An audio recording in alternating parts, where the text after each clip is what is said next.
have when you put all the faith in you want to good, you try to understand what you want. But if not, you gotta take a chance. You gotta take risk. You have got to take risk, you know. Life is valuable with risk. There's learning, there's an experience gained with risk. But then it's also in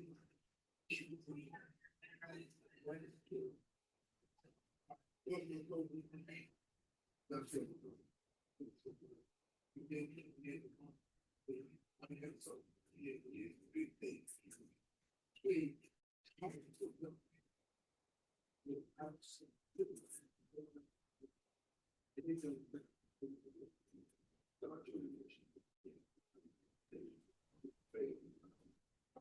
Become customers necessary were prohibited. Participants of illegal U.S. residents at least 18 years old unless otherwise stated or convicted. There is a confess not count. You're in the same from another one transit. Quality window, having a victory for this was the United States. We are going to take that for the area. Definitely back up today.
Can you hear anything, Renee?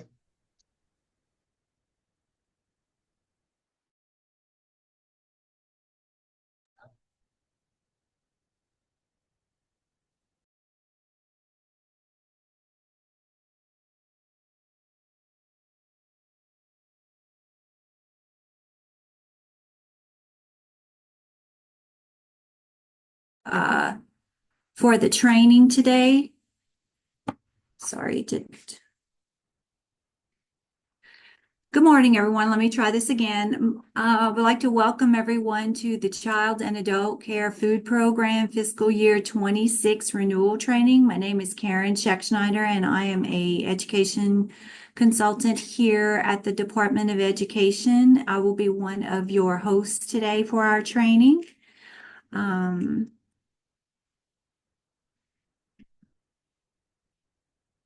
Since we are a federal program, we do have to display the non-discrimination statement on all things that go out to the public, as you'll learn later on when we have our civil rights training.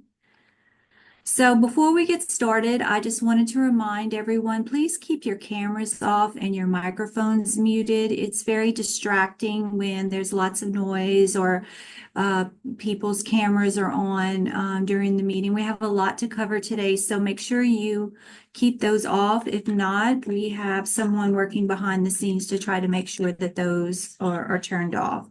Please also use the chat feature to ask any questions that you have. We have so much information to cover.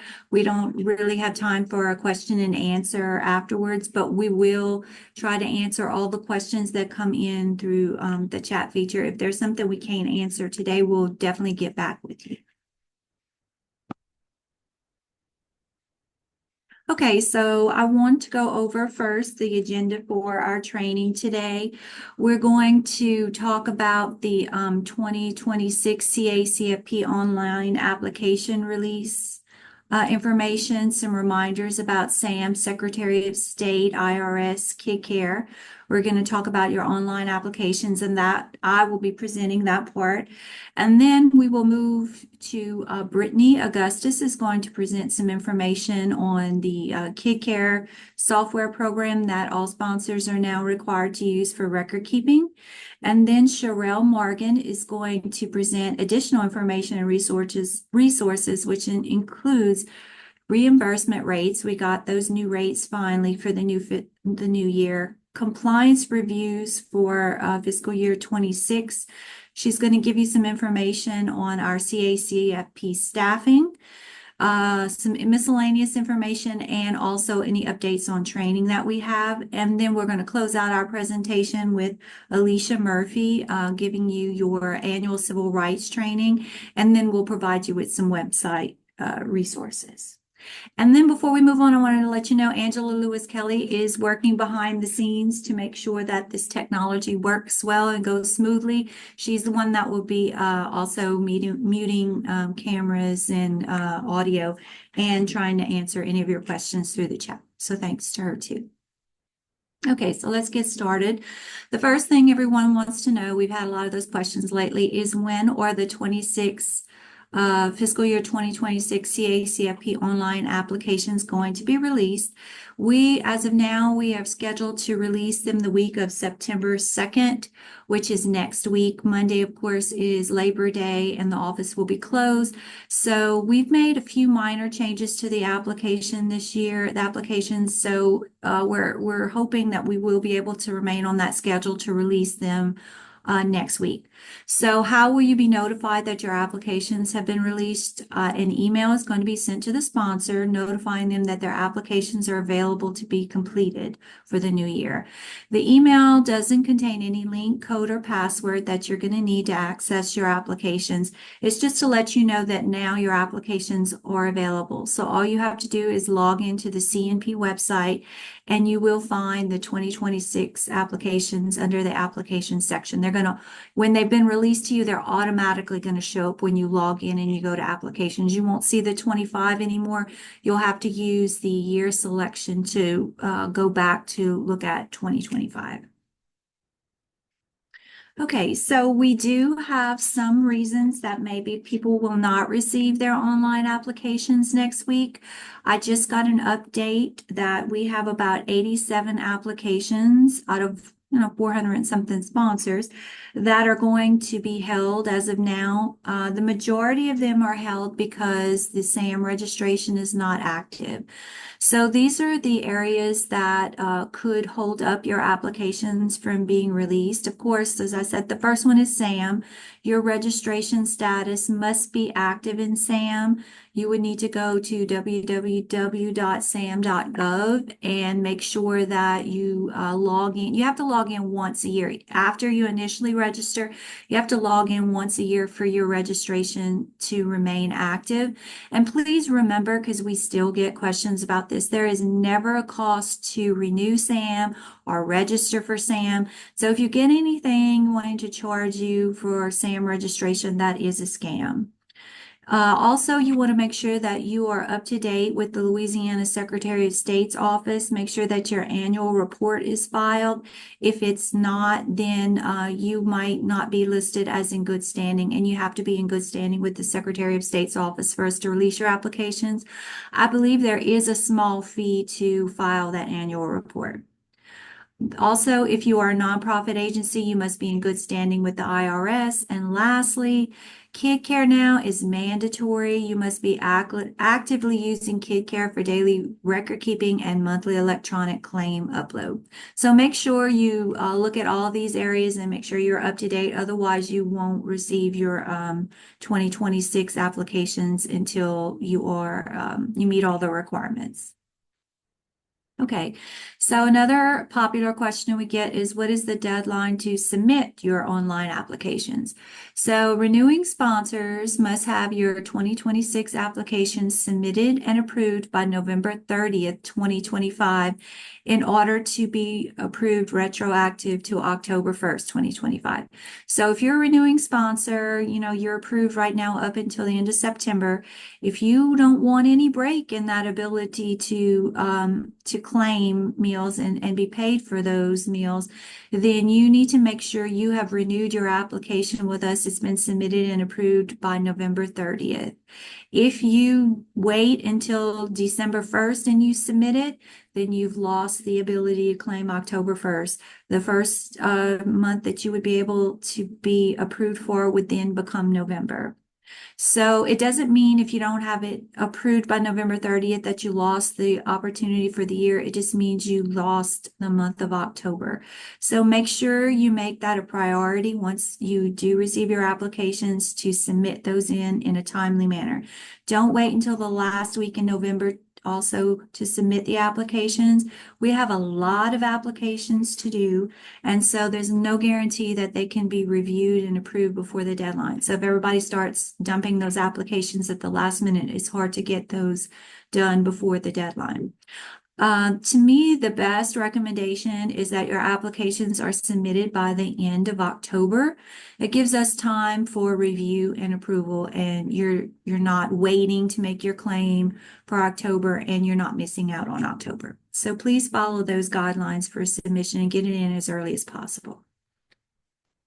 Okay, so once you have your applications, you receive that email telling you have your applications, you're going to need to go to the state's website, which is cnp.doe.louisiana.gov. I have heard some people have asked this question since we are going to KidCare for mandatory record keeping do I just do everything in KidCare now? I don't have to do anything on the state's website anymore? No, the state's website is how you are officially approved for the program through your applications. It's also how you submit your claims for payment to the state. So you still absolutely have to use the state's website for that. So once you go to the website, you're going to click on CNP portal, and then you're going to see the page below that you're going to click on CNP web. Once you do that, you're going to end up at the old login page where you're going to use your login and password for the state's website. Once you log in, you're going to click on the orange CACFP tab at the top, and then you're going to click on application options. When you click on application options, you're going to see this menu show up. You're going to have upload. You're going to see which you can use to send us copies of your license, your child care license, or adult care license, if that's expired and you need us to update that in the system, or if you need to send us something document we've asked for, you can upload that there. It comes in to us in a work list, just like your applications come in. I recommend you use that. Then you will see the requirements section, which that is the first step actually in the CACFP process application process is to complete the requirements section. So make sure you don't skip that section and try to go to your applications first, because if you don't complete the requirements first, it does cause some issues in your applications, and you also can't submit your applications until that section has been completed. So when you click on requirements, we still have the same 4 certifications this year that we had last year. Those are going to be your sponsor information confirmation, your CNP permanent agreement acknowledgement, your pre-approval training certification, and the CN data sharing agreement. If you see the example on the screen, it shows all 4 of them, and underneath it says incomplete with the little exclamation mark.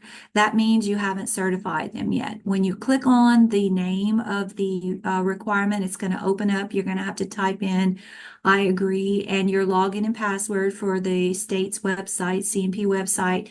And then once you hit submit, when you come back to that page, you should see that it says that it was confirmed or completed on today's date by whoever actually completed it. So that way you know that it's finished. If you think you've gone through all 4 of these and done them, and then you look at this page again and you have anything that still says incomplete, you need to go back into that particular requirement and do it again, because somehow the system didn't save your answer.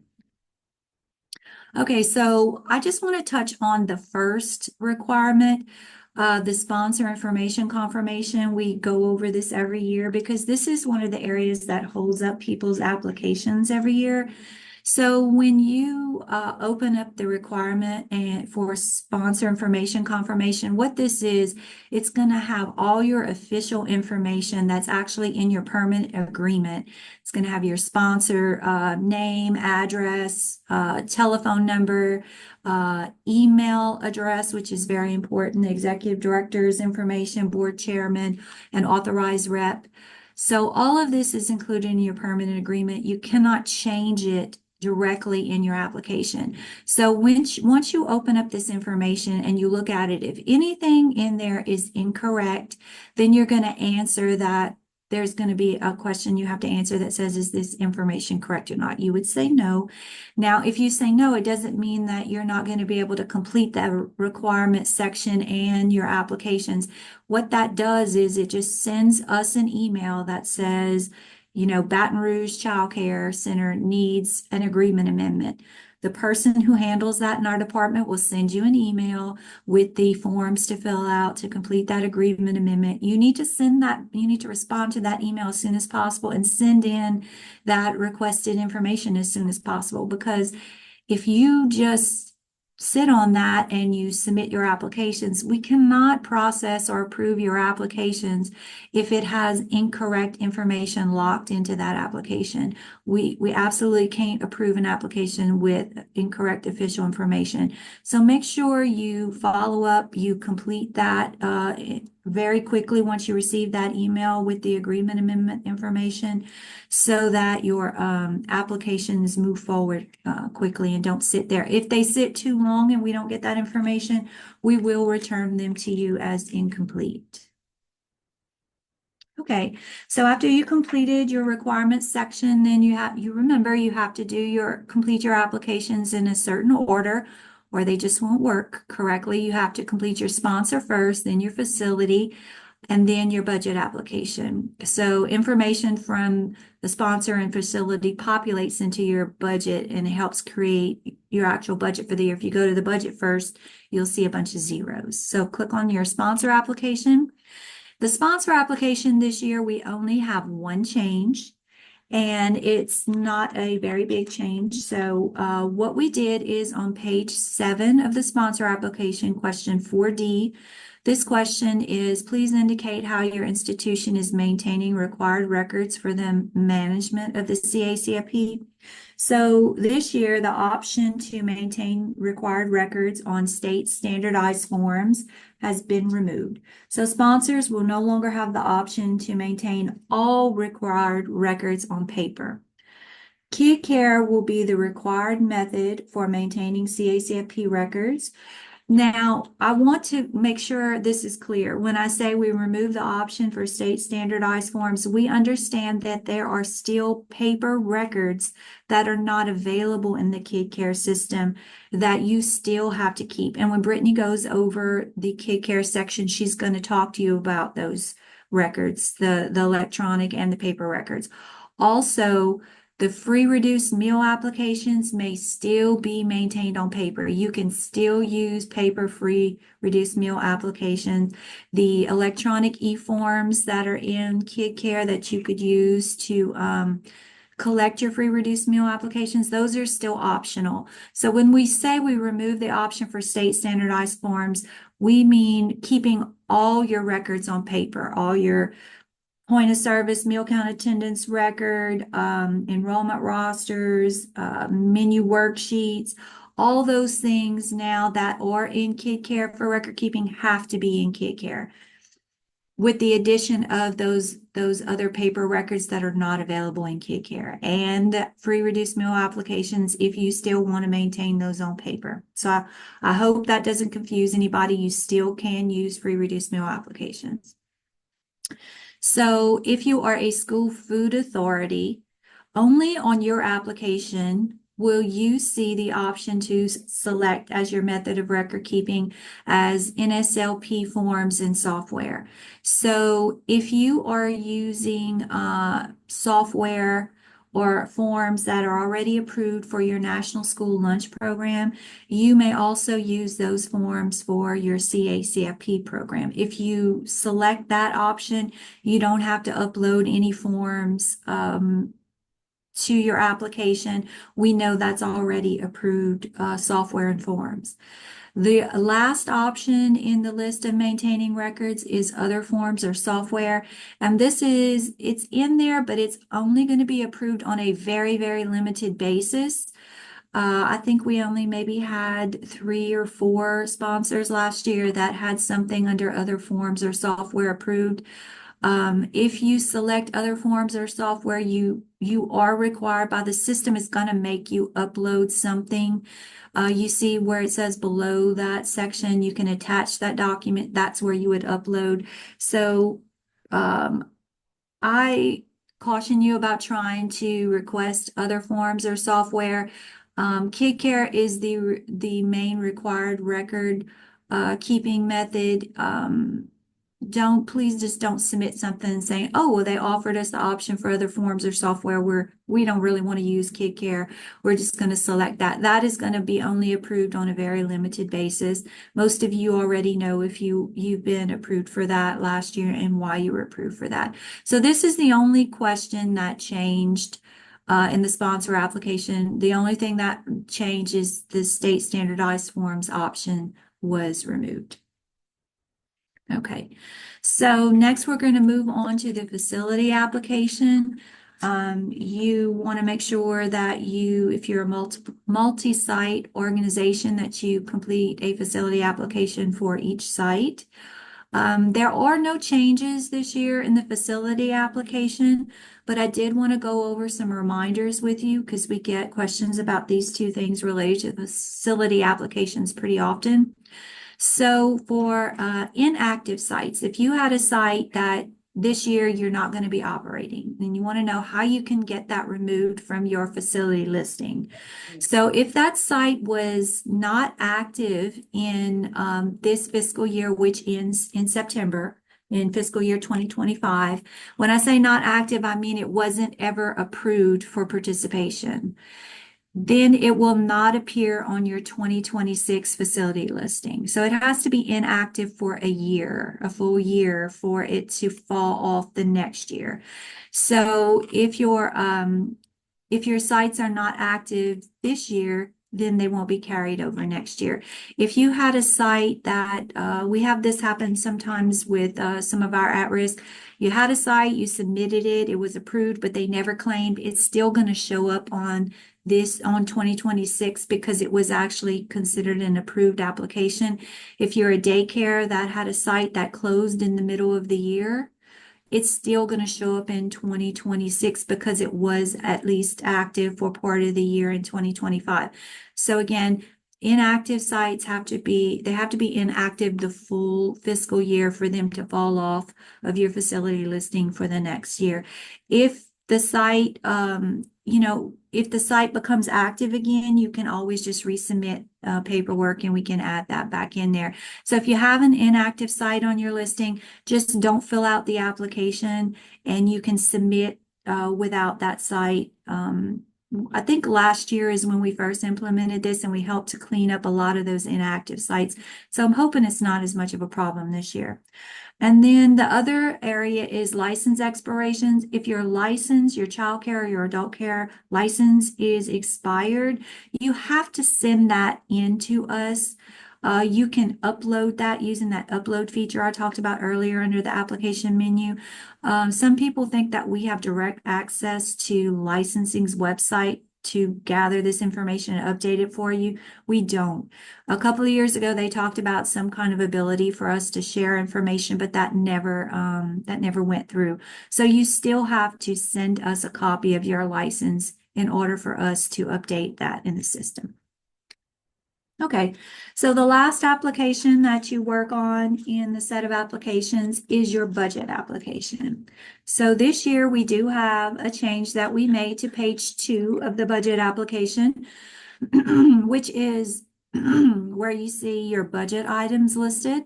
So what we did was, you'll see I have those circled in red. The first thing that we did was we removed telephone and we replaced it with internet.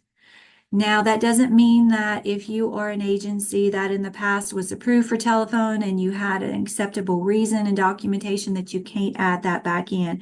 But we felt like telephone actually is used not frequently every day for the management of CACFP. But internet, you have to have internet for your for the state's website, for the kid care program records. So, and a lot of people said, I've heard this before saying, well, I didn't know I could include internet in my budget because it wasn't in there. So we thought it was better for our sponsors to remove the telephone directly from this budget list and add internet in there. Remember with this, it's a shared cost because you use internet for other things in the center. So make sure that when you are adding it to your budget, you consider how much of that time is spent internet-wise on the CACFP. The second area that we changed on the budget is we removed the category that was labeled office maintenance, and we replaced it with kitchen maintenance. Very few people at all had something that qualified for office maintenance. Most people were putting money in that category and they didn't even know what that was, or they thought they were putting money under office supplies. So we replaced that with a kitchen maintenance category, which under that category, and that is more directly related to the management of the CACFP, that would include if you have autochlor services for your dish machine, if you have grease trap services that someone has to come out every so often and service your grease trap, or if some larger agencies or Head Starts have contracts with companies to service their large equipment, maybe their refrigeration equipment. Equipment repair estimates can go in there. So we thought it was more, it would relate more to the CACFP management to change that category to kitchen maintenance.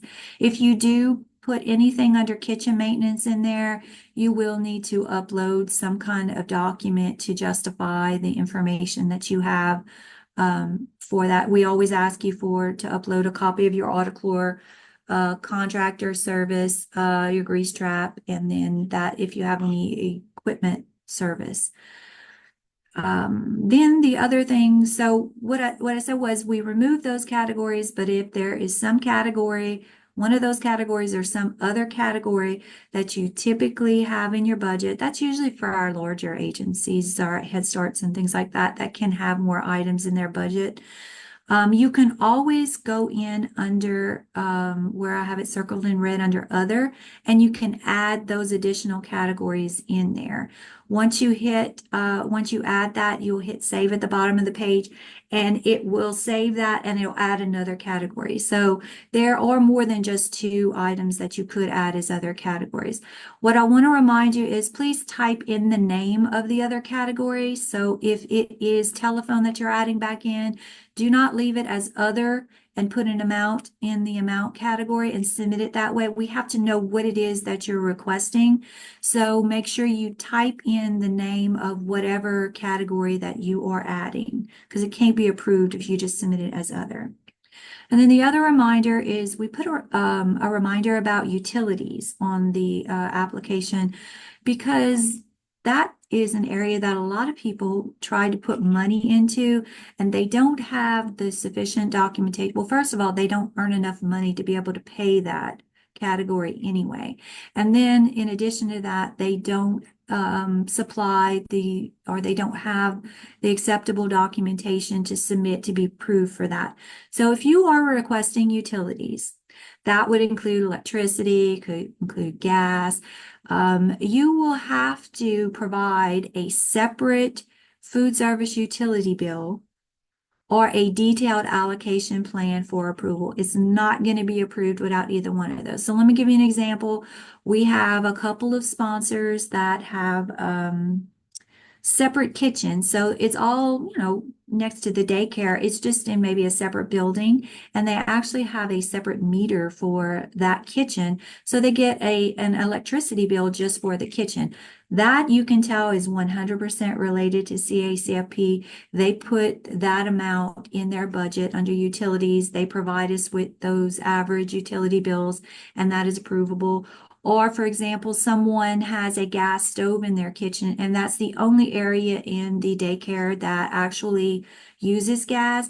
Well, we can say that is definitely for CACFP purposes. So those would be approved with that copy of that bill showing us that.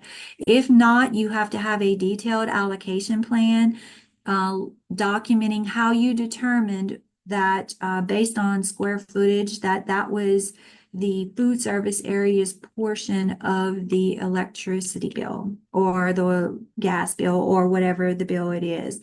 So it's not a category that is approved often because a lot of people don't have the funds for it or they don't have the proper documentation for it.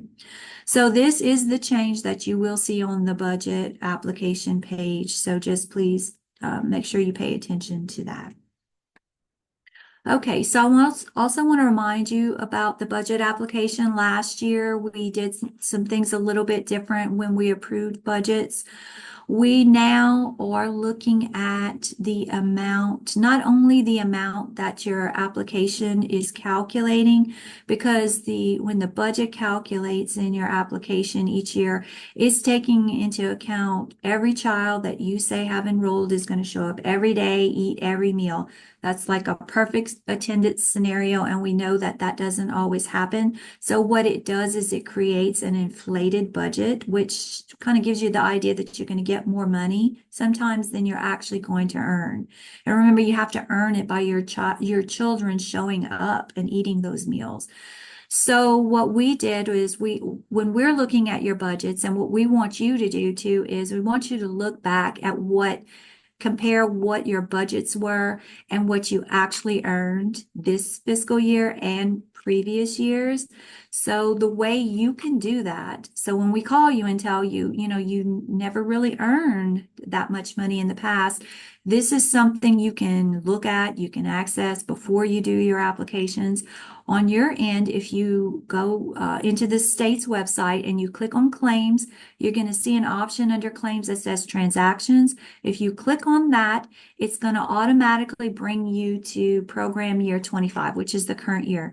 It's going to show you October through September, and it's going to show you when it says annual budget, that's the budget that your application calculated you're going to receive. Remember, based on perfect attendance.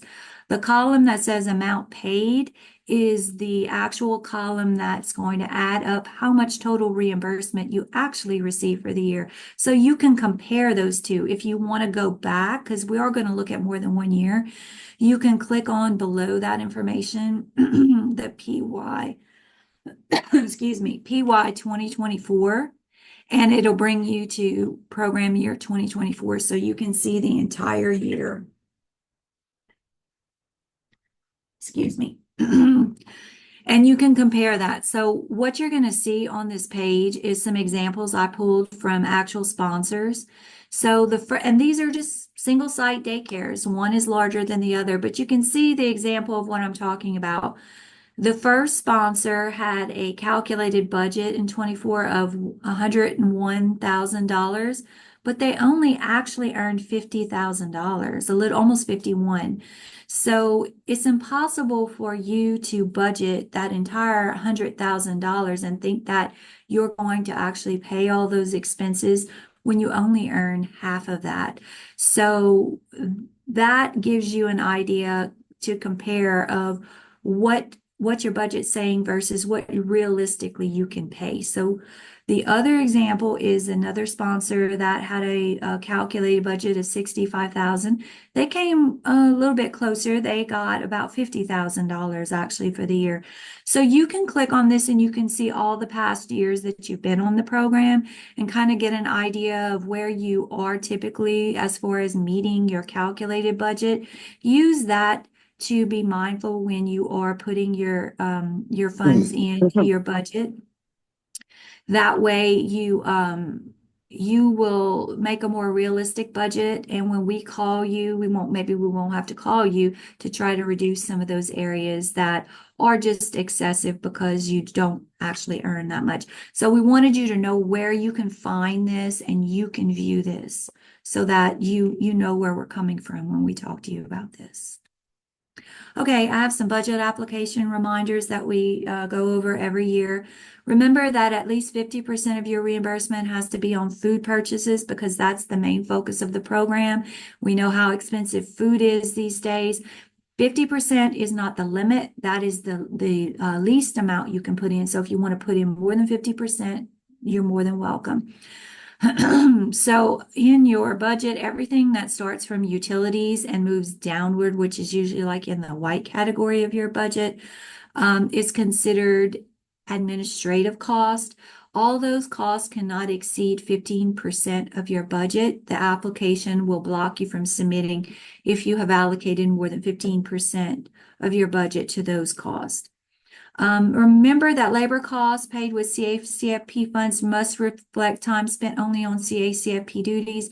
If an employee has multiple duties in an agency, only the time spent on the assigned CACFP duties can be included in your budget and approved to be paid with CACFP funds. So if you have a cook and she works 8 hours a day, she works 6 in the kitchen, but then she gets off in 2 hours a day, she works with your after schoolers, you can only include the 6 hours she works in the kitchen in your application for requesting payment with CACFP funds because you cannot pay those duties that are not spent on CACFP duties. Same thing with your administrative labor.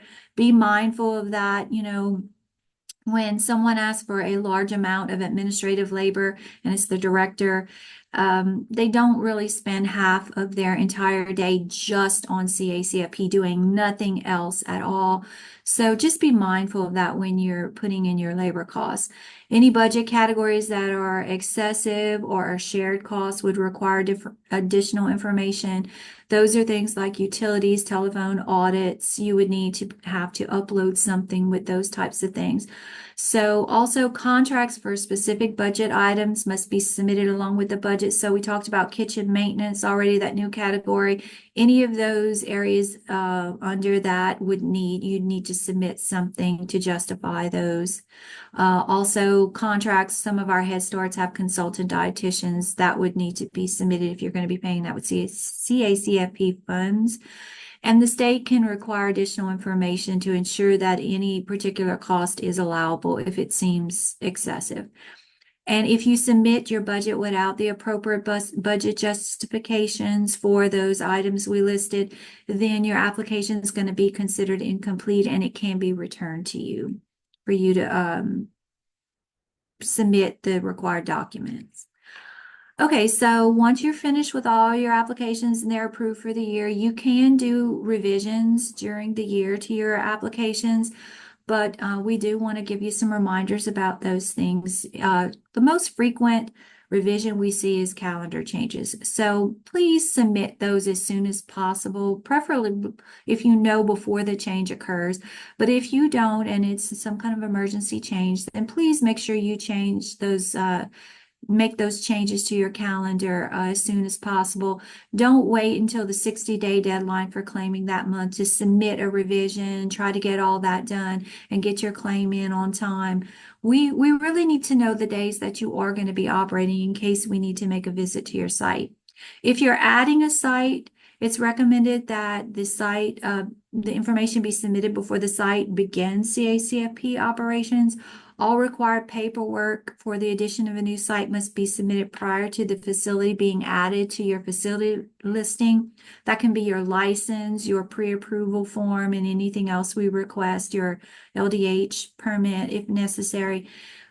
Submission of this paperwork is not considered approval. You still have to complete the facility application and submit it to the state for approval.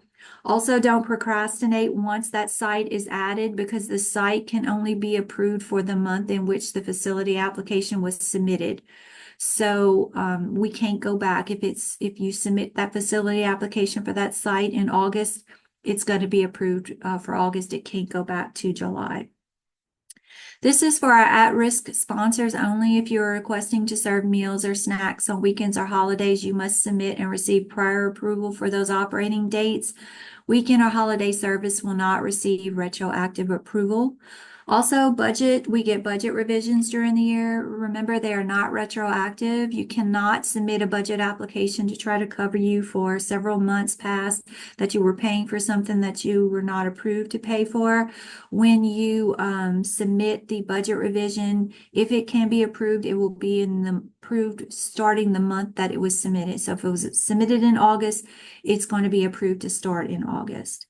And this is very important, this last one. I have it in red because we get a lot of issues with this, a lot of returned applications. If you're adding a site or making any changes that affect the operating calendar, meals or snacks served, enrollment or labor costs, then you must always submit a sponsor and budget application revision along with the facility application that you are revising. If all of the required applications are not submitted together in a revision package, the applications will be returned to the sponsor as an incomplete application. So all of those, majority of time, especially when you're changing your calendar, all of those applications are going to work together. We have to have them all match. So I say the best option is just revise all three and submit them all together. Because if you don't submit them all together and they needed to be submitted all together, it's going to be returned to you as an incomplete application and you're going to have to resubmit. So what is an incomplete application and how are those handled? So incomplete applications will be electronically returned to the sponsor and you will be notified by email. So in the email, there is going to be a message that's going to tell you the reason that the applications are being returned to you and what you need to do to fix the problem that is occurring and be able to resubmit those applications. Sometimes I think people are not reading the email that they receive because they just keep returning those same wrong applications to us until we either have to call you or we have to send you a separate email letting you know. So we cannot return an incomplete application to you without putting some kind of reason in there as to why it is returning to you. So some examples of what would be considered an incomplete online application would be if you're an at-risk program and you uploaded an expired LDH permit to operate for a site that you're submitting for renewal, that's going to be returned to you because we have to have a current one on file for that. Also, if you are an emergency or homeless shelter, you also have to have that. If you have specific budget categories that we talked about that need additional justification, need contracts, need a copy of the bill, need an allocation plan. If you submitted a budget and you don't have that uploaded in the budget, then or sent to us, that's going to be returned to you as an incomplete application. If you have a vended meal contract and you don't have your documentation or insufficient documentation uploaded for the contract, it will be returned. If you don't, we can tell some of the large agencies, if you haven't updated your license for some sites, then you go ahead and submit and you can't submit with all your active sites. It comes in as your budget gets really messed up. So you want to make sure you've got all your licenses updated and that you are submitting all your active sites that you need included with the application package. And then during the year, any revisions or new sites submitted without all the necessary applications is also considered an incomplete application. So you just need to review and resolve the issues that we identified that were causing the reason for you to have that application returned and then resubmit it to the agency. It doesn't mean that we're blocking you from submitting. It just means we don't have enough information to approve that application. You can resubmit once you submit what's requested. Okay, so I am going to now turn this over to Brittany Augustus for the Kid Care presentation.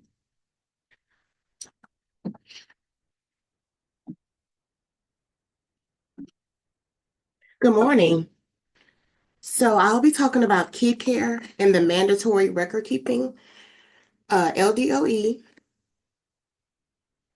Division of Nutrition Support, has purchased Kid Care software for all CACFP sponsors that are under agreement with our program. There are no costs related to training or usage for providers and sponsors. Kid Care is completely web-based. There's no software to download. It is compatible with most devices that can access the internet, including Apple products. It is not compatible with a Kindle device or Microsoft Edge. Google Chrome is the recommended internet browser for use with Kid Care. The state agency has access to observer mode or view-only rights to view your records in Kid Care. We cannot modify your records in Kid Care, but we can control the settings, which you've been getting a message that the settings were enforced by us, so we can do proper edit checks and we can all be on the same accord. Kid Care is mandatory for all institutions participating in CACFP. Like Karen said earlier, your application will not be released to you if you are not doing your record keeping in Kid Care. In order to achieve compliance, participating institutions must be actively using Kid Care for daily record keeping by completing the following functions in Kid Care: recording your daily attendance and meal counts under attendance and meal counts, recording daily menus and amounts of food, components served under daily menu production record, recording all receipts for CACFP purchases made each month under expenses/receipts. You have to electronically upload your monthly reimbursement claim from Kid Care to CNP. So again, you can't think because everything is in Kid Care that we have your claim. It does say upload to your state agency. It gives you that message. So make sure you're taking that XML format and uploading it into the CNP website. Do not change anything from the format because it will not read it. Take that exact download and upload it to CNP. Put in your average daily attendance, hit submit, and that's how we'll get your record or your claim. School food authorities that are using an approved software to manage their records can continue to use that system to manage your records. If your institution is not actively using Kid Care, you have been notified already by email. Oh, I'm sorry. I think I went too far.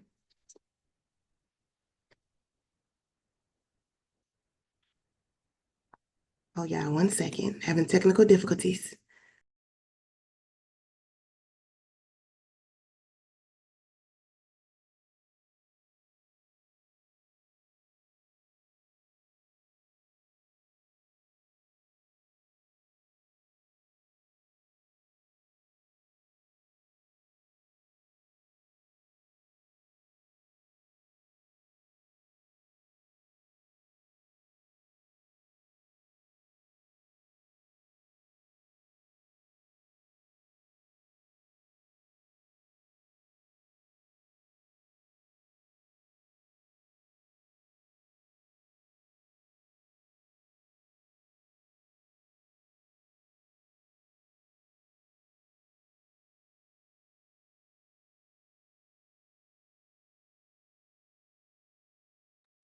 Okay, y'all, I'm so sorry. We had a little technical difficulty.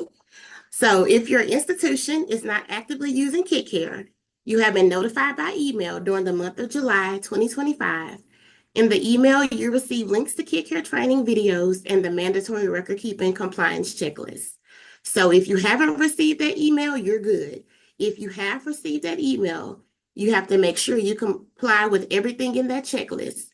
Sponsors were advised to begin maintaining daily records in Kid Care.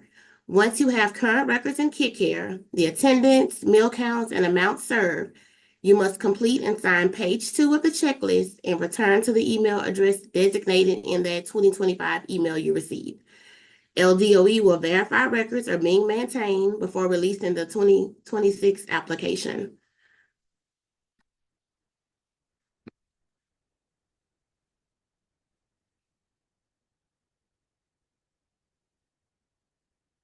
So this is the way we wanted to show you to break it down, how you can get to the different kid care links and trainings.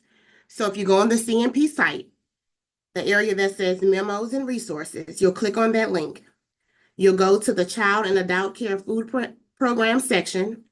Once you click on that section, in the middle, it will say, well, go to the top to resources, I'm sorry, and then go down to the middle where it says CACFP training modules. You'll see where they have it for single site, multi-sites, and sponsored sites. You'll click on those videos. Once you click on whatever site pertains to you, on the right-hand side, you'll see the different trainings. It'll tell you how to set it up. It lets you know how to enroll and manage children, how to record your attendance and meal counts, your record keeping, your expenses, milk audits, claims reports, webinars. It'll really give you a step-by-step verbiage. So if you have new staff coming in and you're not really sure how to explain it to them, show them how to get to these videos, and these videos will walk them through all the steps of the program. And it literally goes step by step. They're little 1 minute, 2 minute, 3 minute clips from YouTube. And it'll walk you through the steps on what you would need to do. So again, these are the links for the single site, independent center. That's how the link look, multi-sites, a sponsored site. So we will be having a kid care training September 23rd. That's why I'm not really getting into a lot of detail with kid care, because we will have a training on September 23rd of 2025. But if you do in the future encounter any technical issues with kid care, such as you cannot log into it, cannot edit, can't save changes, change it from a single site to a multi-site, you'll need to contact support@kidcare.com. Like again, we can observe and monitor kid care, but when it comes to basic issues of kid care, we don't have access to that. So you will have to reach out to support@kidcare.com. Some day-to-day things we can probably assist you with, but major things you would have to reach out to support@kidcare.com. Effective July 16th, you guys were getting the message that says LDOE will be managing all center policies and settings in kid care. All policies will be set to reflect LDOE requirements. If you feel like any adjustments need to be made to your policies, please reach out. So you were getting that message for a couple of weeks. So basically, some people had some settings open, some didn't. In order to be in compliance with our program regulations, we put everybody on the same settings. So some things you might have noticed change, some things you may not have noticed that change. But the reason for that was because everyone had to be on the same settings to be in compliance.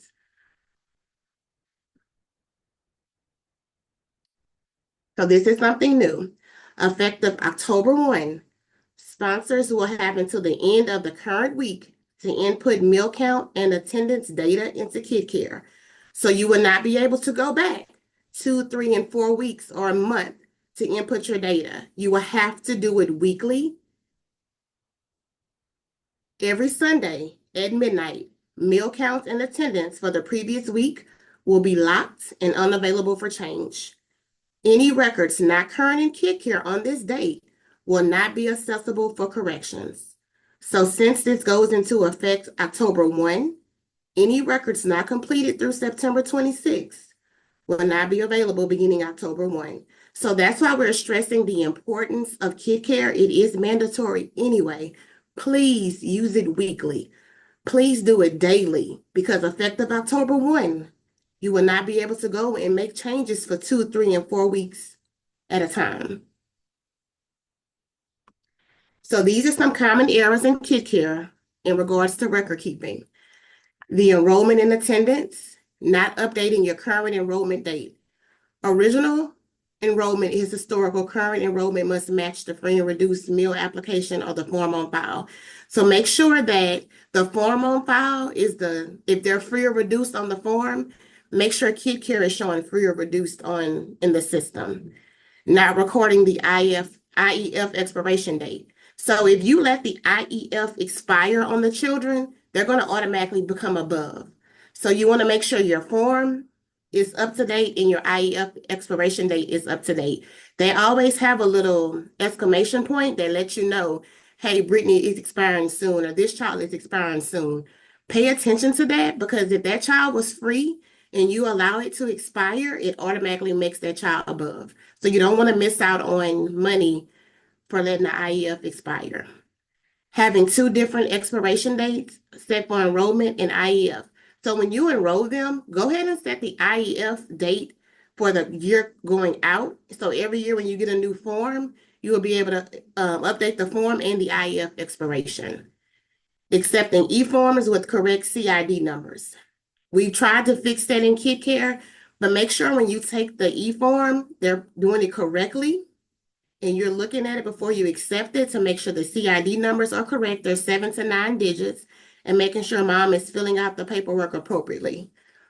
Not documenting special diets or diet statements on file and the expiration date on the enrollment form. So those are a lot of errors that we see. Make sure that if a child has a special diet, every year you get a new form. When you get the new form, update it in Kid Care. Also, e-forms have been received but not approved or renewed in the Kid Care system. So once you receive an e-form from the parent, you have to go in, look at it, accept it, and approve it. Just because it's sent to you does not mean it's automatically into effect. There are different steps you have to take in order to approve your e-form for it to be accepted and approved. Daily menu production records. Copying the actual quantity required in the actual quantity served section is incorrect. You need to make sure you're entering in the amounts that you prepared for that day. Don't just match the numbers in the computer. They're giving you an estimated amount of which you should be serving for the attendance, but 9 times out of 10, you are preparing way more. So please put what you are preparing and don't just match the numbers. Not recording or serving a whole grain item each day. Make sure at least 1 item a day is whole grain. You have to use that toggle that's in Kid Care that shows you that it's a whole grain, because if you don't serve a whole grain or don't put that you served a whole grain, you're going to be disallowed that meal for the day. Also, serving unallowable food items and listing them under general food categories. So for example, if you're doing veggie straws, Nutri-Grain bars, vanilla wafers, cinnamon rolls, honey buns, all of those items are unallowable. So you just can't put them under savory cracker or a certain topic just to get over. You have to make sure if it's not listed in Kid Care, 9 times out of 10, that item isn't acceptable anyway. But I'm going to go back to savory crackers. So we know they don't list goldfish. We know they don't list honey grams. So that's okay if you put savory cracker there. But use your notes section to specify what you're actually using so we can know, hey, they're not just giving a saltine every day. They are doing XYZ. Make sure that you're not serving whole milk to your 2-year-olds. We know you have some classes have 1 and 2-year-olds in the same class.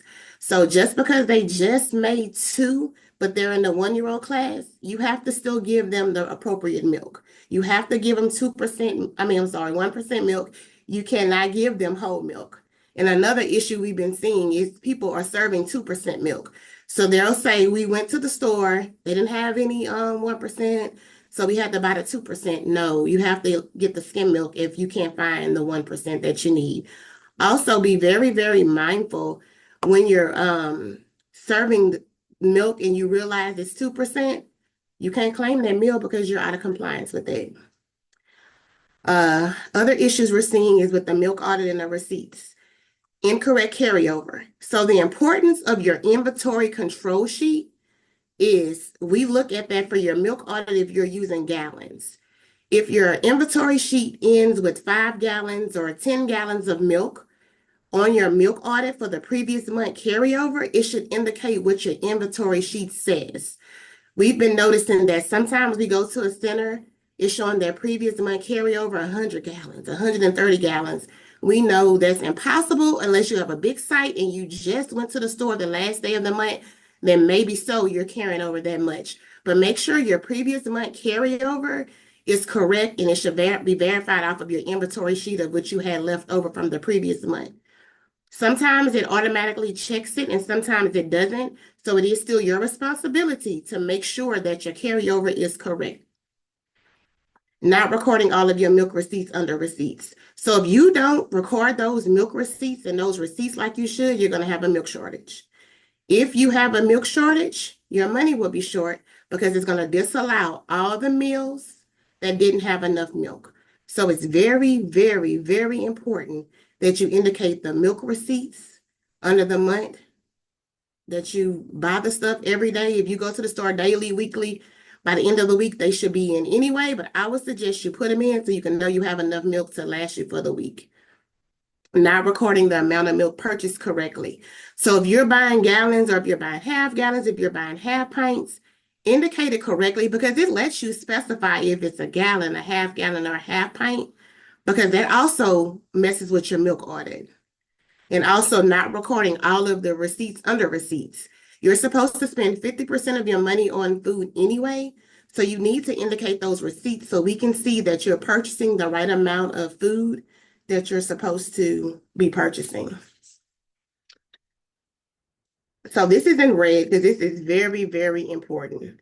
So if you're using an outside person that is not a direct employee of the center to complete your meal count, attendance records, and menu worksheets and kit care without proper backup documentation, it is not acceptable.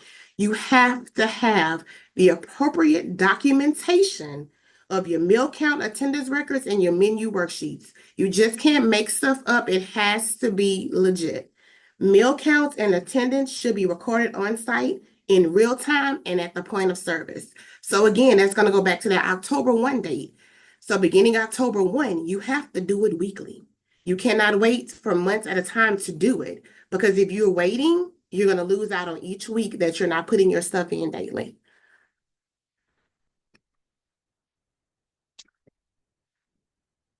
So I'm going to talk about the annual monthly records that should be in kit care.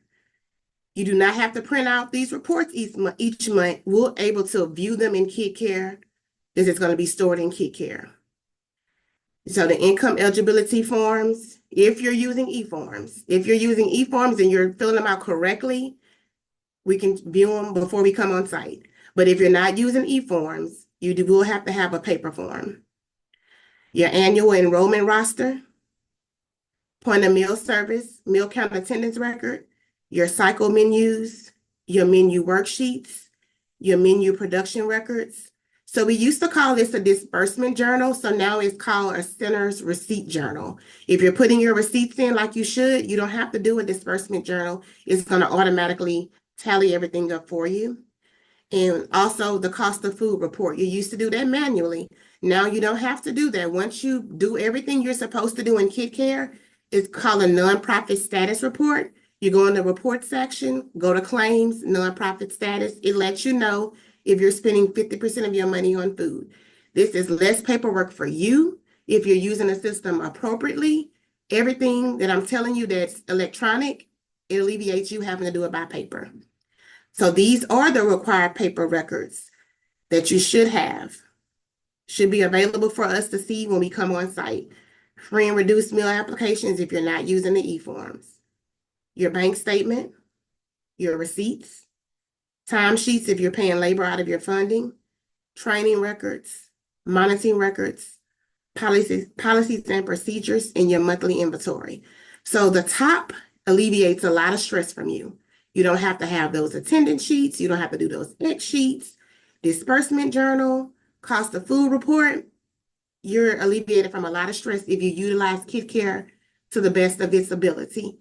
You'll just have to have your main things, your bank statement, your receipts, your timesheets, your training records. I know I'm saying it again because I just want to let you know kit care is a good system if you're using it the way it should be used, and it's going to really alleviate a lot of stress from you as a provider with all of that paperwork. But you should review these reports monthly, compare them to your paperwork to ensure you're meeting the requirements and all your records are complete. So I'm going to hand it over to Ms. Sherelle Morgan. She's going to come talk about additional information and resources. I know I kind of went fast with kid care, but again, we'll have a kid care training September 23rd. We'll go into some details about different things that we saw and different things that can help you better in kid care. So if you come on then you'll be able to get the information. But Miss Morgan will take over now.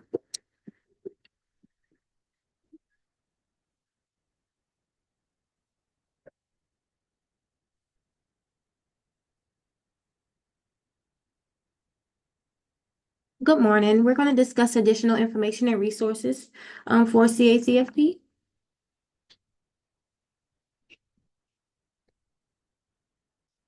First thing is the reimbursement rates. Please be advised that the new rates for reimbursement, that period is July 1, 2025 through June 30th, 2026. So breakfast free is now $2.46. Reduced is $2.16. Above is now 40 cents. Lunch, free is $4.60, reduced $4.20, above is 44 cents. And supplements, which is your snacks, that is now free is now $1.26, reduced 63 cents, and above 11 cents. The cash in lieu for commodities has changed to 0.3050. And if you have any questions or concerns about that, if you need further assistance, you can reach us at the office. Next up is the free and reduced meal application. The date range for the free and reduced meal applications have changed to align with the date range of the standards of eligibility. So the free and reduced meal apps are still valid for a year from the date that they were obtained. So even though the new forms are out, the forms that you currently have, if they are, good till September 30th, 2025, you don't have to necessarily do a new form as of yet. Please ensure that the whole form is filled out in its entirety, okay? That includes the for office use only section that is for you guys to fill out, and also the signature and date of the providers, okay? Next up is compliance reviews. Compliance reviews for 2026 will be conducted mainly in Region 1, as you can see on the color-coded map that we have. But any institution can be selected for a compliance review at any time.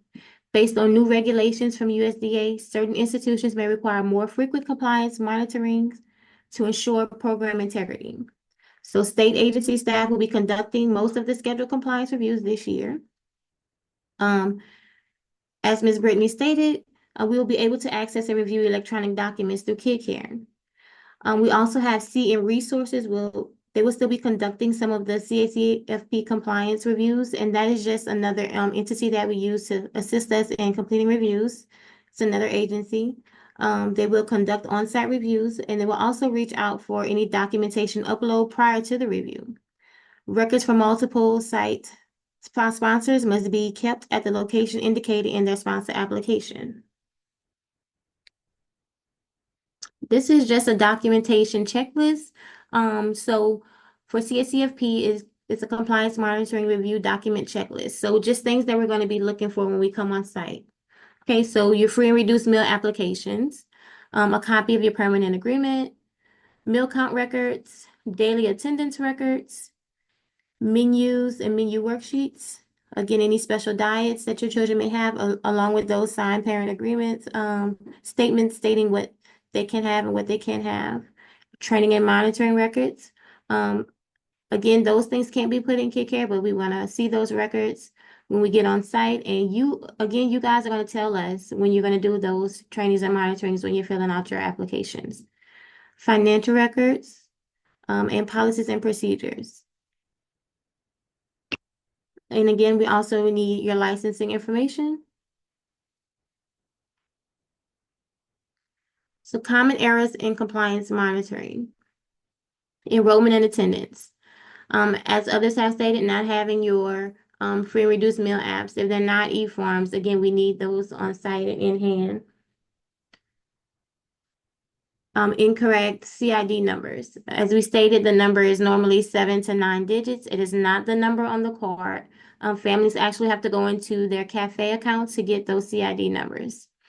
Incorrect categorization of free and reduced meal applications. we want to ensure that everybody's categorized correctly because that's how you're gonna get, that's what your reimbursement is gonna be based off of. So you want to get all of your funds, so we want to make sure everybody's categorized correctly. Free and reduced meal applications do not correspond with eligibility categorized listed in kid care. Again, make sure your forms and your kid care match. If somebody's listed as free, make sure they are free. Not completing meal service records at mealtime or snack time during attendance records to complete the information in kid care. Again, make sure it's easier to just mark that knife and that fork when the meals go down. That's the easiest way. Next up is menus and menu worksheets. Unreliable food items served as components. Again, as they mentioned, so veggie straws, Nutri-Grain bars, cookies, anything with cookies can't have those things. Improperly maintained daily menu worksheets. Seeing labels, product formulation statements are not available for processed foods. So again, anything that's processed, we need a seeing label, a child nutrition label to go along with that, so that we know and that you guys know that you are serving the correct size to meet the requirement. Serving the wrong milk for any age group or not enough milk, and medical statements not being on file for any of your special diets. Financials, unreliable food items on the CACFP receipts, missing receipts for CACFP purchases, transferring CACFP funds to general account without adequate justification, excess funds in CACFP account, more than 3 months of reimbursement accumulated. So going back to CACFP funds to general account, I know sometimes you might receive other monies from the state, and sometimes they just deposit into your food account. You just want to ensure that you move that money to your general account as soon as you can. And I know it's something that, you know, you guys have no control of, and we don't either. So just be mindful of that. And again, we are a reimbursement program. We want to know that you guys are spending your money on food, and we do not want more than 3 months of your reimbursements just sitting in your account. Last thing is training and monitoring. We want to have those records and documentation, training and monitoring. Again, you guys are going to tell us on your application when you're going to do those trainings and monitoring. So just have those files on site. Annual financial review of sponsoring organizations. In accordance with the USDA Final Integrity Rule published in August of 2023, the state agency must annually review at least 1 month of a sponsoring organization's bank account activity against other associated records to verify that the financial transactions meet program requirements. So sponsoring organizations, organizations with more than one site operating in CACFP. This provision does not apply to independent centers or school food authorities. So when we are conducting a review of the finances, we're going to send an email requesting the information, and it's for a test month. So your complete bank statement, copies of any processed checks listed on the bank statement, copies of all receipts and purchases listed on the bank statement. If you fail to submit these financial records as requested, it may result in additional agency action. If unallowable costs are identified, the state agency will consider the severity and scope of the findings and may close the review with technical assistance, expand the review to examine additional months, or conduct a full compliance review. Common financial errors, insufficient line item information, unallowable food and other items on CACFP receipts, missing receipts from CACFP purchases, timesheets not available or improperly documented for labor payments made with CACFP funds, not following approved CACFP budget, and excess funds in the CACFP account more than 3 months of the reimbursement accumulated. Next up, we have CACFP staffing. So this is just a list of everybody that's in the office. If you ever need, you've probably met a few of us in person. But again, just make note, this is everybody that's a part of the CACFP team. If you need to reach out to anyone.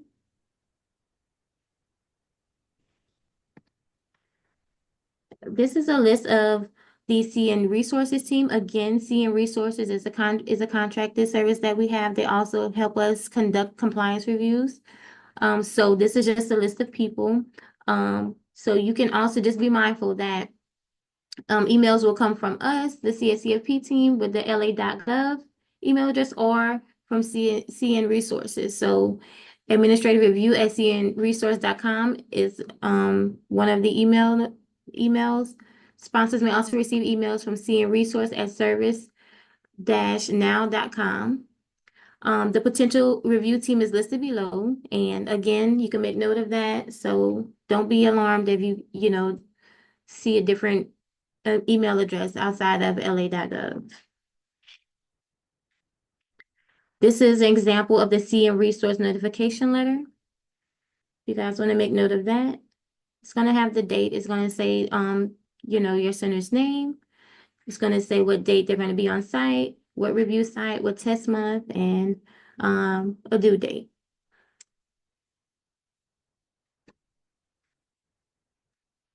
Management companies and consultants. So, responsibility. Each institution shall accept financial, administrative, and financial responsibility for program operations.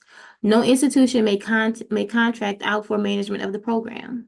Okay, and these are the resources entitled regulations that coincide with this.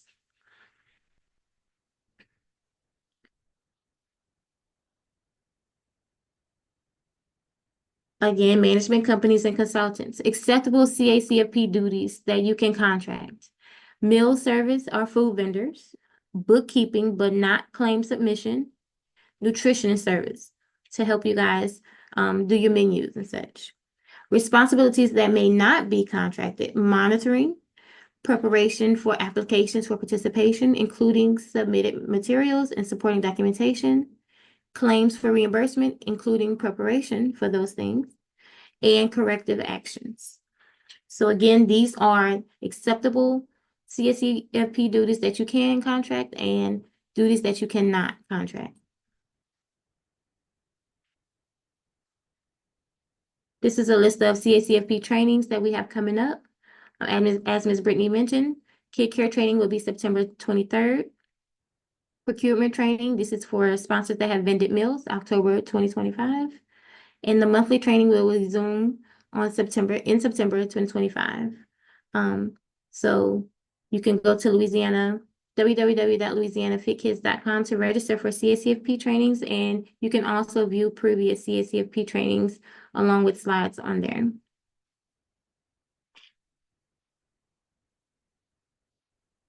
Next up, we have Ms. Alicia Murphy with Civil Rights in Child and Nutrition Programs.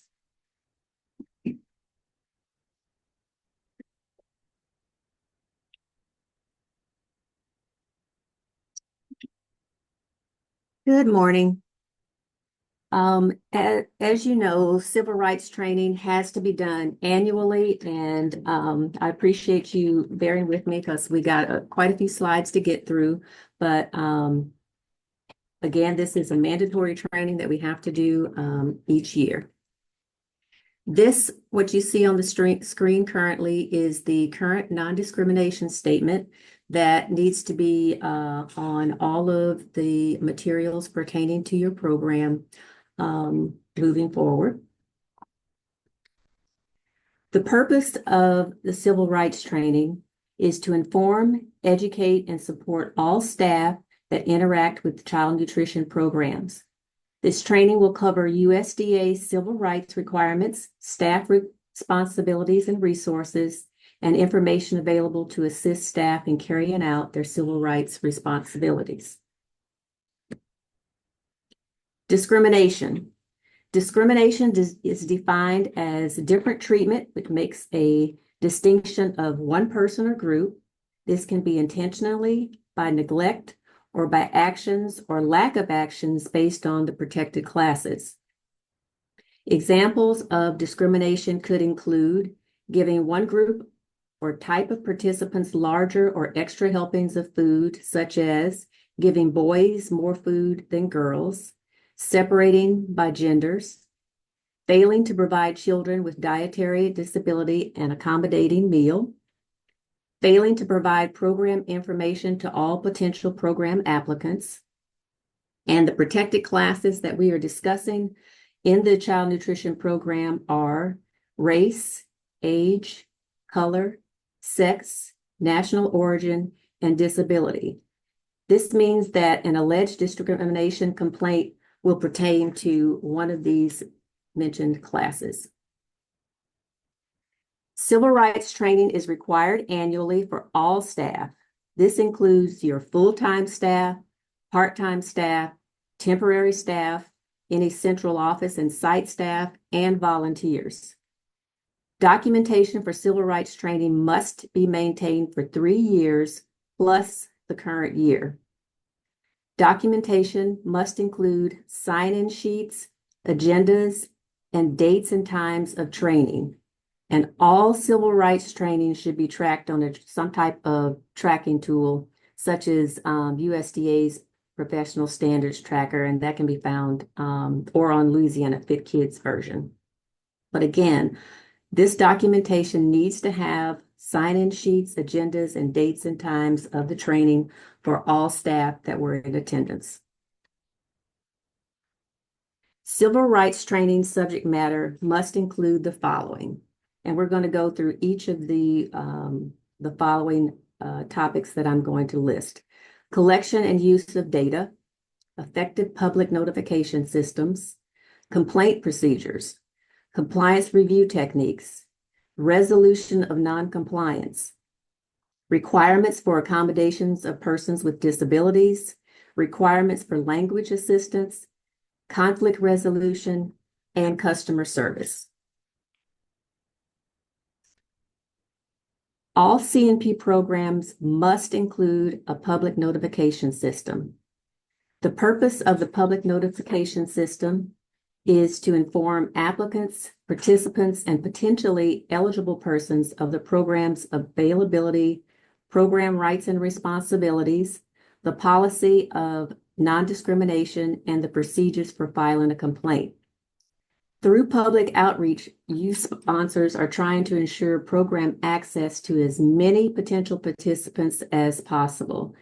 And the public service notification must include information regarding eligibility, benefits and services, program availability, such as the hours and locations of the program, applicants' rights and responsibilities, procedures for filing a complaint, non-discrimination policies, and any program changes. And most of the time with you sponsors, this information is going to be in your parenting handbook that you're going to be giving out to the parents that are participating with your program. Next, public notification and the methods. Sponsors must notify the public annually of their participation in the program. Notification to applicants and participants must include information regarding program availability, program rights and responsibilities, the procedure for filing a complaint, and the policy of non-discrimination. The public notification system must include the following elements. The public release. Sponsors take specific actions to inform the public of their program rights and responsibilities and the steps necessary for participation. 2, you have to display the "And Justice for All" poster, and the poster size should be an 11 by 17. So when we come in for reviews, that's the one thing, if you recall, that we always ask for you is, where's your "Injustice for All" poster? So please make sure that poster is displayed somewhere in a prominent place where all individuals that enter your facility are able to visually see that. The non-discrimination statement, all informational materials, including websites used by the agency to inform the public, must contain the non-discrimination statement. And public notification can be in several different methods: internet, newspapers, radio, television, bulletins, etc. On the screen, you will see what the "Injustice for All" poster looks like. And again, it has to be prominently displayed in your facility. It must be an 11 by 17 in size, and posters should be displayed at each participating site. So if you're a multiple site, you have to have this poster at each of your sites and location, easily accessible. The USDA non-discrimination statement must be included on all forms of communication and program materials. Program materials include all public information and education. The long version of the non-discrimination statement is required on all documents pertaining to participant eligibility, letters to the households as an example. The long version of the non-discrimination statement should also be used whenever possible or where space permits. There is a short version of the non-discrimination statement that can be used if the document is too small and there is limited space, such as on menus or nutrition flyers. On the screen, you will see what the current long version of the non-discrimination statement looks like and the verbiage that it entails. There are a couple of requirements when printing the non-discrimination statement. First, the wording for either statement must be exact and cannot be changed in any way. Print size for either statement shall be no smaller than the text of the material. The short version of the non-discrimination statement may be used for broadcast advertisements, public service announcements, or other publications not related to participant eligibility. Vital documents about sensitive topics require the full non-discrimination statement regardless if it is one page. The non-discrimination statement is required on any materials that mention the program to the public. These materials may include advertisements, publications, letters, enrollment forms, school websites, etc. Items that do not require the non-discrimination statement to be printed are such items as cups, buttons, magnets, or pins, because the space is impractical and it's limited. So those items are exempt. Moving on to the next topic of customer service. With regard to your meal service, customer service is defined as effectively communicating with customers, responding to customer needs, valuing the customer's worth, and instilling excellence through courtesy, confidence, and enthusiasm. Treating customers with respect and dignity through excellent customer service saves you time and minimizes opportunities for complaints and angry customers. All enrolled participants must be allowed equal opportunities to participate in the child nutrition program, regardless of race, color, national origin, sex, age, or disability. And all participants must be treated equitably. Seating arrangements, serving lines, assignment of eating periods, methods of selection for application approval, and verification process.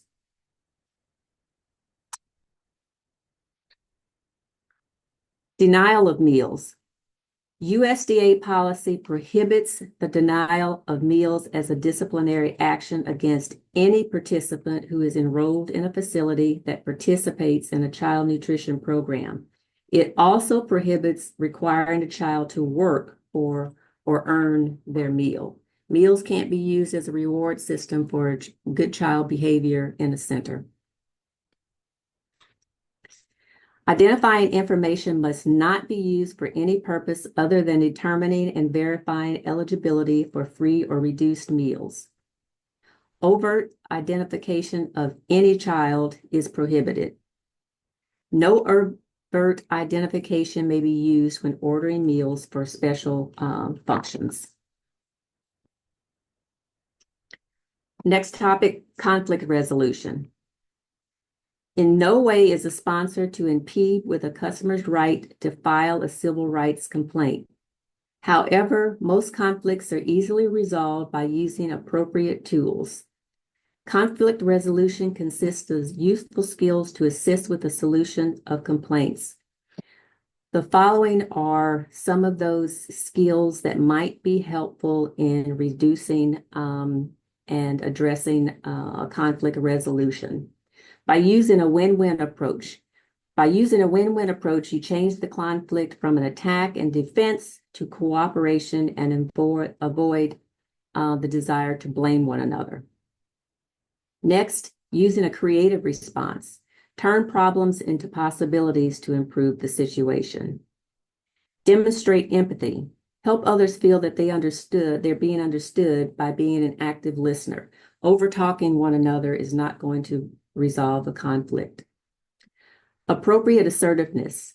State your case without arousing the defenses of another person. Remember to use I statements to communicate your feelings directly. Manage your emotions. Stick strictly to the facts of the complaint and communicate your feelings directly.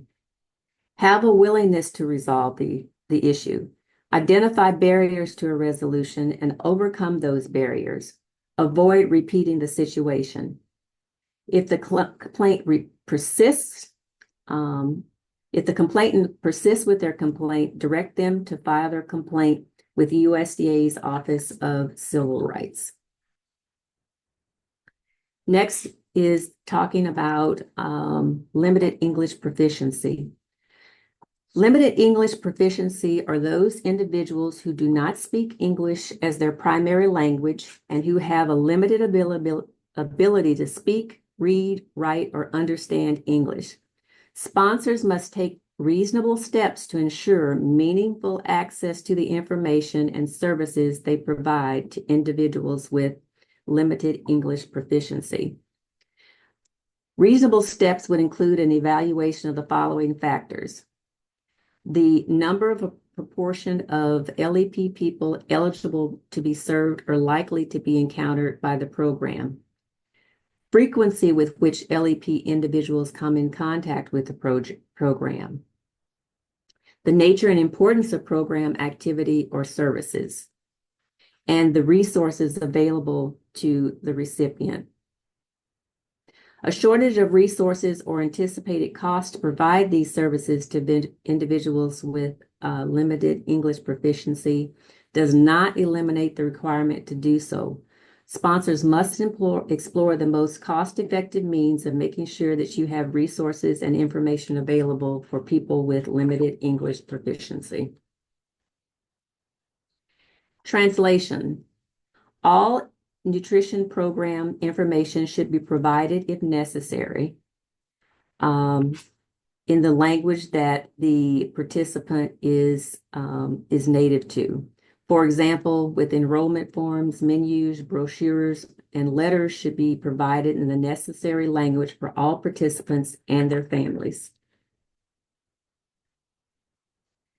Language interpreters can be helpful when dealing with someone with limited English proficiency. Volunteers can be used, but they should understand the ethics required when using an interpreter.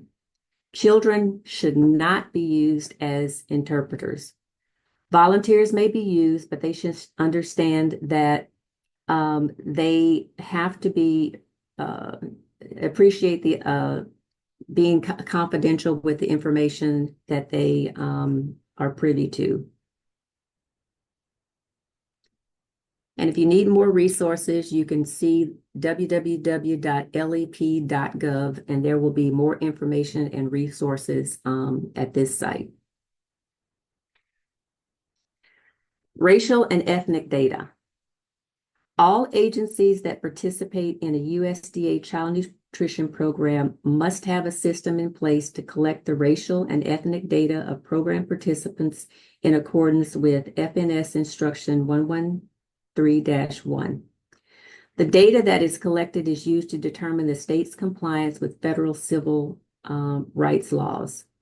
USDA regulations state that respect for individual dignity should be used to guide the process and methods for collecting data on race and ethnicity. Therefore, the best method to use is the method of self-identification or self-reporting in obtaining characteristic data. The data must be maintained in a confidential file for 3 years plus the current year, and this information should be restricted to authorized agency personnel and other authorized state and federal personnel when requested. And racial and ethnic data is used to determine how effectively your program is reaching potentially eligible children and where outreach or additional outreach might be needed for your program. Ethnicity is broken down into 2 categories: either Hispanic or Latino, and non-Hispanic or non-Latino. There are 5 racial categories, which include American Indian or Alaska Native, Asian, Black or African American, 4 Native Hawaiian or other specific islander, or 5 white.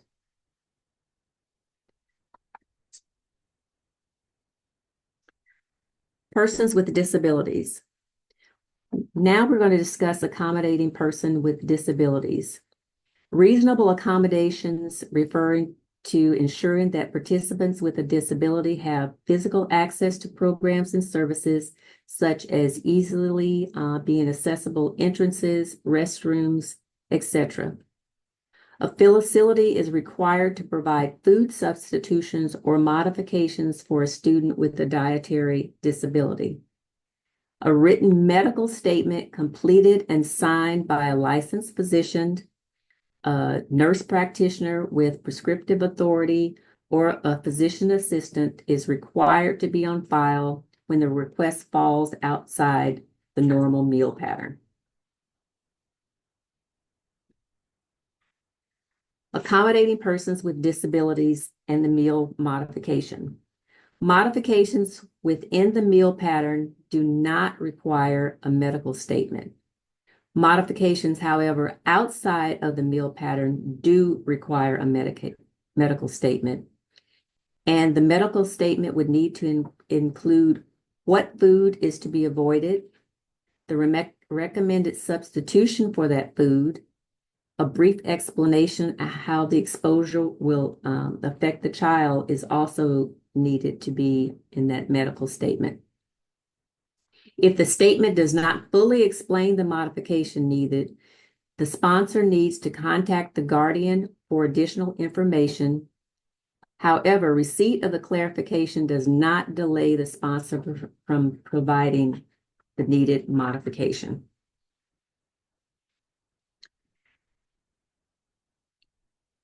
Applicants and participants must be advised of their right to file a complaint, of how to file a complaint, and of complaint procedures.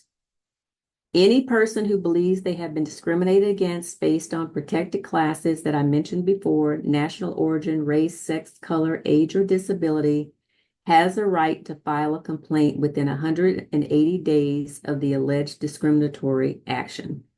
And to file a complaint, you can see the information listed on the screen. They can mail it, they can call, they can fax, or they can email the complaint. On your screen, you will see what the civil rights complaint form looks like. And it and the procedure on the previous slide can both be found on our CNP website. And to get to that, you can go to the home page, click on Memos and Resources, then click on CACFP Forms. Then you'll have to look under the subheading of Policies and Procedures, and you can find both the non-discrimination statement that we've shown before and the complaint form. And this USDA complaint form must be available at all sites participating in the child nutrition program. So when an individual wants to report a discrimination complaint, child nutrition staff should have this as little involvement as possible with the complaint process, but all staff needs to be trained on civil rights and this civil rights complaint form. Complaints can come in different ways. Complaints can be written, they can be verbal, or observed. A complaint may also be anonymous. Anonymous complaints should be handled the same as any other complaint. If the complaint is verbal and the person alleging discrimination is not inclined to put the allegation in writing, the person to whom the complaint was made must write up the complaint on behalf of that complainant. Anonymous complaints, as listed before, can be against program and administration, food service, and/or employment. Next, there are 3 steps. The first step with the civil rights complaints. Step one is document the complaint. And you'll see that the complaint needs to have the name, address, and phone number of the complainant, the specific name and location of the entity delivering the benefit or service, the nature of the incident, action, or method of administration that led the complainant to feel discriminated against, the basis on which the complainant feels discrimination exists, whether it's one of the 5 categories: race, sex, national origin, etc. The names, titles, business addresses, phone numbers of persons who may have knowledge of the discriminatory action, and the dates during which the alleged discrimination actions occurred, or if continuing, the duration of the actions. And all of these complaints then need to be forwarded directly to the USDA. Number 2, the second step for civil rights complaints is to contact the USDA, and all verbal or written complaints must be forwarded to the Civil Rights Division of the USDA Food and Nutrition Services within 3 days of receiving a complaint. The third step in the civil rights complaint is to maintain documentation. All civil rights documentation should be kept at a central location and should be maintained for 3 years plus the current year.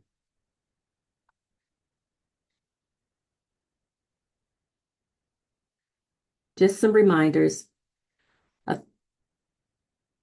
One, the USDA regional office is responsible for the review of the state agencies.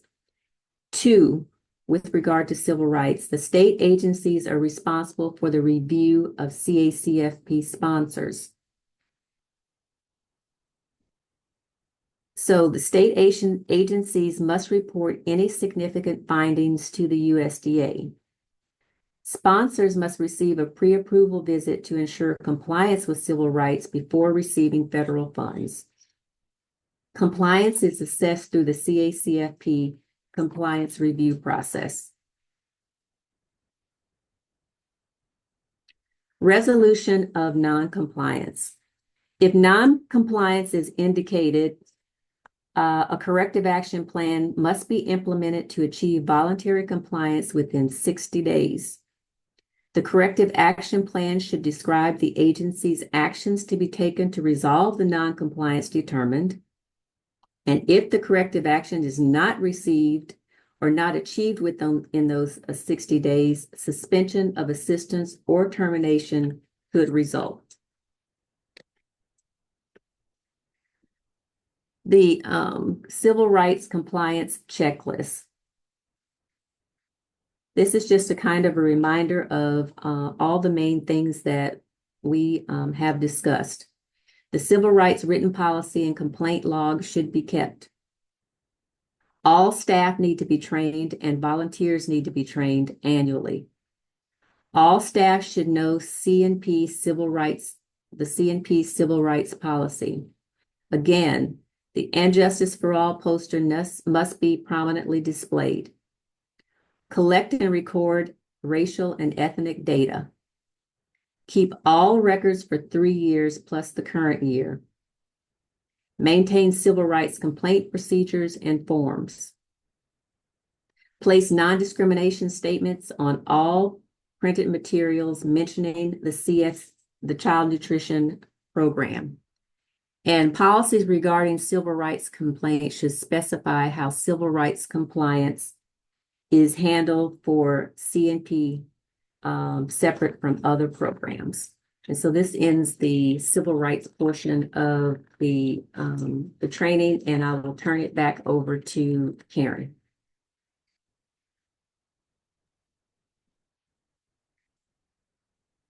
Okay, so I want to thank everyone for attending our training today.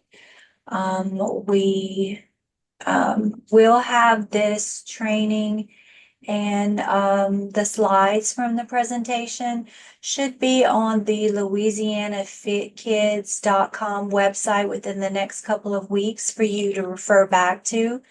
if you need that information. Please also remember, as a few of us have mentioned, we will be having an upcoming kid care training in September to go into more detail about kid care, because I know that is probably the main thing that our sponsors want to hear right now. So I want to thank everyone, all of our presenters today, and hopefully we have a good, smooth renewal year. So thank you very much, and be looking for your email that's saying your applications are released. Thank you.